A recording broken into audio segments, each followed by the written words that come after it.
I am Ferdinand Marcos, and I am the President of the Republic of the Philippines. I stand today on behalf of 110 million Filipinos. Hello people and hello universe, it's me again. Shout out sa inyo mga kababayan, especially the Marcos ladies and mga supporters. But anyway, mayroon tayong very excited and good news for everybody. Kunya nakikita nyo si Pangulong Marcos mga kababayan, umaten po siya dyan sa Shangri-La, yung Philippines Constitution Day. Nako, matapang niyang sinasabi na i-defend niya, ipaglaban niya ang bansang Pilipinas at walang sino man na makakapaghiwalay ni kahit katiting man or isang inch ng pag-aari ng Pilipinas. Nako, tinatamaan dito mga kababayan si former President Rodrigo Duterte at si Pantaleon Alvarez. Kasi sabi niya, nako, walang makakapaghiwalay ng Mindanao. Nako po, ito pakinggan nyo mga kababayan. No? At binigyan siya talaga ng award. Nako guys, ayan, no? Biro nyo yan mga bes. Pakinggan nyo ito. Dito, basahin ko muna bago nyo pakinggan. Sabi ng RTB, ayan. President Ferdinand Marcos Jr.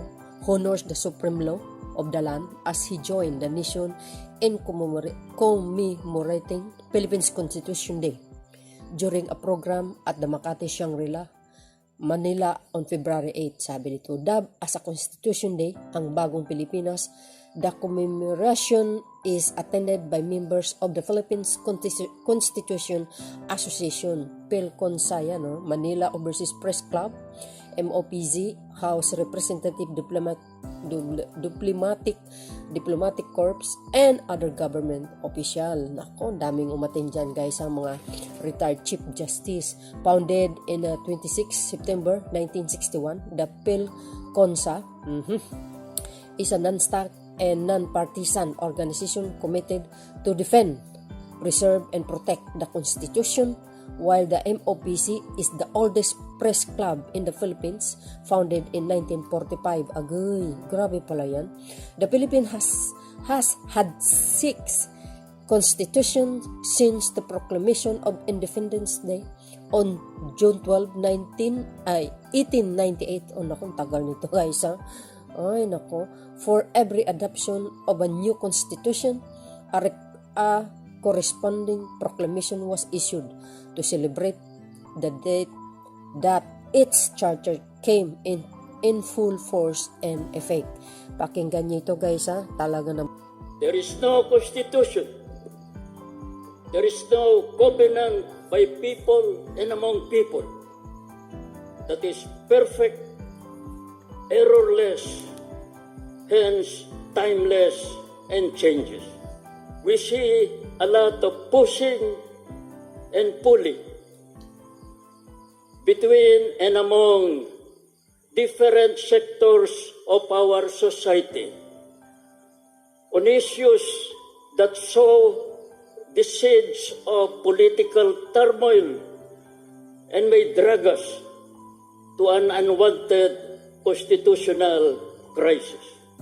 Tonight, we have the President, the leader of our people, who can share his invaluable insights and foresights on these divisive issues and other issues and how they should be resolved under our Constitution in a democratic and republican way.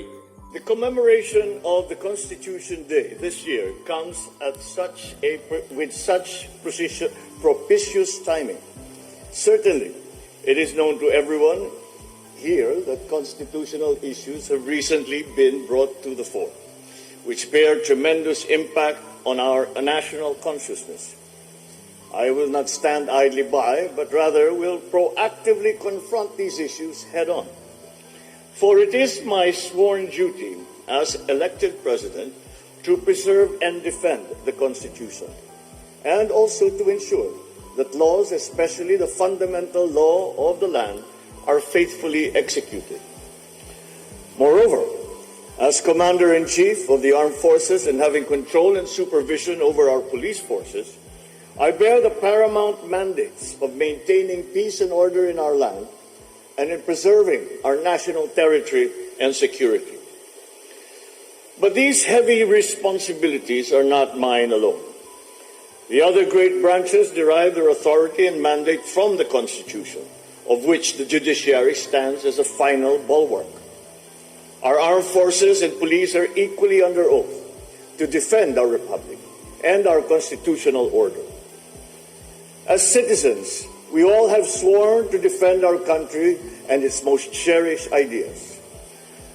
Lahat tayo ay nanumpa sa watawat ng Pilipinas at sa bansang kanyang sinasagisan. Nanumpa rin tayo na ating tutuparin ang mga tungkulin ng mamamayang makabayan. As members of PhilConsa, you have distinctly sworn to defend, protect, and preserve the Constitution. You also vowed to propagate and promote obedience to the Constitution as an integral part of the people's adherence to law and order. My predecessor has once declared before this august body that the Constitution is our unifying factor. Painstakingly, our progenitors have made this pact for us to be one and united.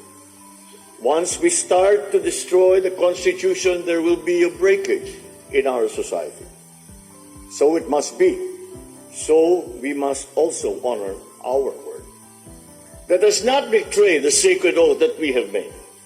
We must safeguard our Constitution's primacy and adhere to its provisions, procedures, and precepts. As citizens, we have inherited and assumed these for the sake of the continuity of our nation's legacy. We must then faithfully and vigilantly perform these integral civic duties of ours, lest we lay to waste the great vision and sacrifices of our heroes and our forefathers. The new call for a separate Mindanao is doomed to fail, for it is anchored on a false premise, not to mention a sheer constitutional travesty. The current leadership of BARM itself has repudiated this preposterous proposal, and so did the other political leaders of Mindanao. Because there can be, as in fact there is already, genuine and effective local autonomy throughout our country, especially in the BARM, without compromising our national integrity in the slightest degree. I strongly appeal to all concerned to stop this call for a separate Mindanao. It is a grave violation of the Constitution. Narinig nyo yun, mga DDS? Hindi ito ang bagong Pilipinas na ating hinuhubog. Bagkus, ito ay pagwasak mismo sa ating bansang Pilipinas. Tama. Our Constitution calls for a united, undivided country. It calls for eternal cohesion. For this reason, unlike other constitutions, there is nothing in ours that allows the breaking up of this union, such as an exit provision. On the contrary, our Constitution does not recognize a right to rebellion, while our criminal laws punish it. Government has sternly enforced these laws to the letter and spirit, and this administration will be no exception. I have said it before, and I will say it again here. Our national territory will not be diminished, even by 1 square inch. We will continue to defend it against any and all threats, external and internal. We will not allow even an iota of a suggestion of its breaking apart. On this part of the Constitution, there is simply no dynamism or flexibility. This is my guarantee, not only throughout this term, but up to my dying breath.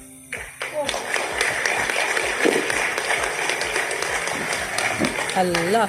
Fittingly, as I said 2 weeks ago during the 125th anniversary of the establishment of the First Republic, a divided republic cannot prosper.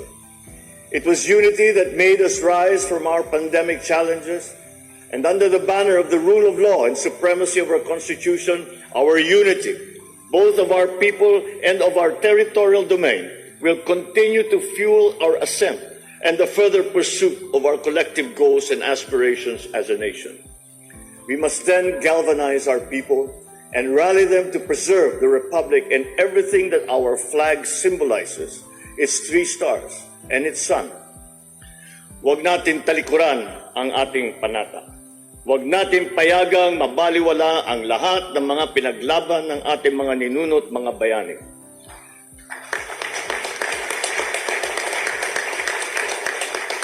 Our country's economic well-being is a distinctly important concern.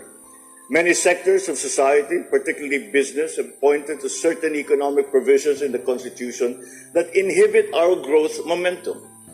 Anchored on these restricted provisions, there are laws that prohibit certain kinds of foreign investment and thus limit our economic potential and our global competitiveness.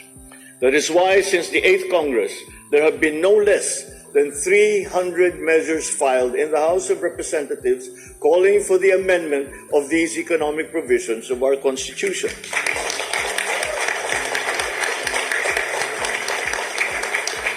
And we must allow this healthy and democratic debate to rage on, engaging and informing the minds of our citizens, especially since the socio-economic development of our country is directly involved. I will neither hinder this dialogue nor encroach on the prerogatives of Congress and the sovereign will of the Filipino people. Our bicameral Congress and our built-in system of checks and balances are wonders to behold. We must allow our democratic institutions and their mechanisms made possible by our constitutional order to take their natural course.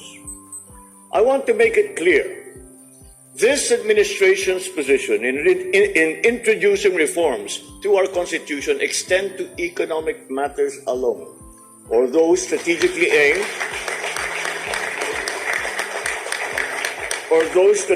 aimed at boosting our country's economy. Nothing more. In any event, this administration is going to push hard to attract more foreign investments to significantly help us achieve our ambition of upper middle class status by 2025. Yan ang Pangulo. Despite nearly 16% decrement in our net foreign direct investment inflows, our economy continues to grow and is expected to grow further by between 6.5% to 7.5% in this year, 2024. Over the decades, Philconsa has stood witness to 2 constitutional changes and countless constitutional issues. Dutifully, you have proven yourselves to be a proactive witness and defender of our constitutions, past and present. It is once again being called upon for its role as a Constitution's vanguard. Yan ang So I Pangulo. call to you, join me, your President, and your legitimate civilian government at the forefront in defending the sanctity of the Constitution, the territorial integrity of our country, and the sovereign will of the Filipino people. Good. Yan o. Rest assured, as President of our great Republic, I will continue to live up to the recognition that you have bestowed upon me almost a decade ago as a great protector of the Constitution. Yes. Tapang ha? Mabuhay ang ating saligang batas. Mabuhay ang iisa at nagkakaisang bagong Pilipinas. Maraming salamat po at magandang gabi po sa inyong lahat. Yun mga kababayan, narinig nyo yung speech ng Pangulo? Malamang may tinatamaan dito. Oo, yung mga askal na tumatahol sa social media na gustong ihiwala yung Mindanao. Narinig nyo yung sinabi ng Pangulong Marcos Jr. Bato-bato sa langit, ang tamaan wag magalit. Yan yung sinasabi ko eh. Tahimik lang ito pero matapang. Sa buong mundo niya pa talaga ipinahayag. Talagang parang over my dead body bago nyo maihiwalay yung Mindanao, no? Grabe guys, bilib ako dito. Tahimik pero matinik, no? Yan si Pangulong Marcos Jr. So anong palagay nyo guys? Hindi kayo mapalagay, ano?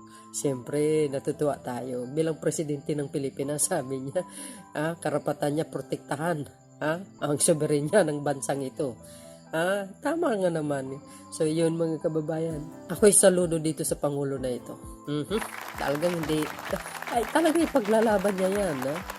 Sa totoo lang, ay hindi pwedeng, hindi naman siya nag-iisa. Kasama tayo dyan, guys. No? Na ipaglaban natin ng Mindanao. Hindi pwedeng, because I'm from Mindanao also. Naulit natin, not all the Mindanaoans ay agree na maghiwalay ang Pilipinas at ang Mindanao. No, it's a big no. So yun guys, maraming salamat sa inyong watching. Don't forget to like, hit the button bell para sa mga bagong updates video. Bye. And babos, tinamaan ang mga askal. God bless Philippines.